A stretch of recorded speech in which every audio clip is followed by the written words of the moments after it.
keadilan daripada rakyat. Tapi jangan satu langkah pun melangkah ke depan akan merusak dan menghancurkan generasi kita yang akan datang. Merusak dan HDU PDSIL itu harus Bapak pahami 2022 berakhirnya. Apakah kita masih hidup?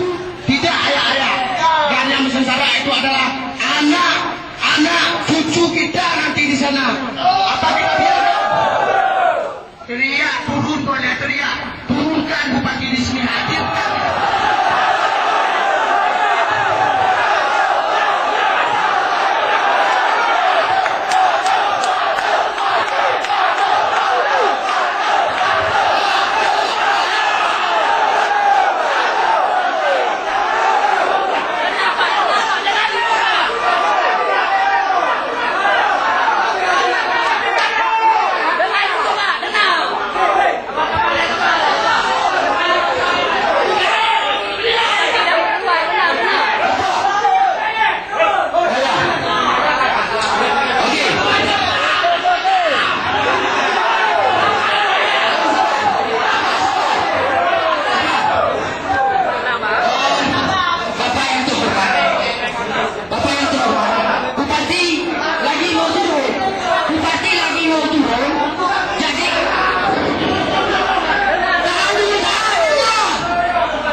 Juga.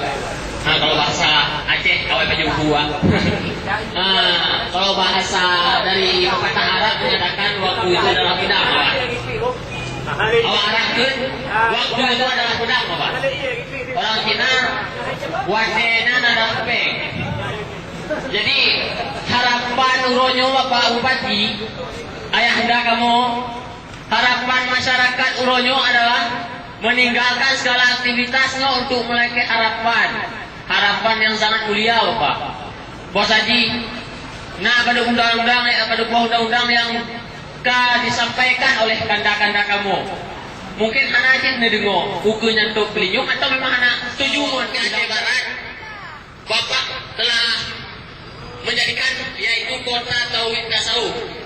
Jadi sesuai dengan pepatah Arab, mungkin saya akan membacakan satu ayat, satu firman Allah Subhanahu wa taala, yaitu A'udzu billahi minasy syaithanir rajim. Bismillahirrahmanirrahim. Qala fasalu fil bahri wal bahri bima kasabat aydin nas bima kasabat aydin nas liyuziqahum. Qala alladhina ya'lamuna la'allahum yarji'un. Telah nampak kerusakan di darat dan di lautan disebabkan oleh perbuatan tangan manusia, supaya Allah Subhanahu wa taala merasakan kepada mereka sebagian dari akibat perbuatan mereka, agar mereka kembali ke jalan yang benar. Bapak-bapak dan abang-abang yang kamu banggakan, Anak jinak berbagai jenis binatang yang jelas hama. Kalau bahasa Aceh Bapak, kamu berabuk yang dihebu hijak dalam penggamunya itu, tapi di kampung nikah ini.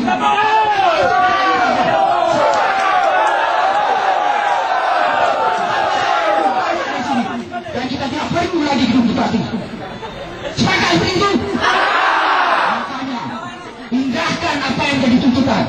Ini akan kita bacakan jelas-jelas. Tolong Bapak dengarkan jelas-jelas. Kami sudah tidak sabar.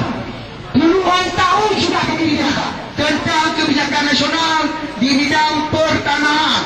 Presiden Republik Indonesia menimbang poin A bahwa seluruh wilayah Indonesia adalah kesatuan tanah air dari seluruh rakyat Indonesia yang bersatu sebagai bangsa Indonesia dalam kerangka negara kesatuan Republik Indonesia.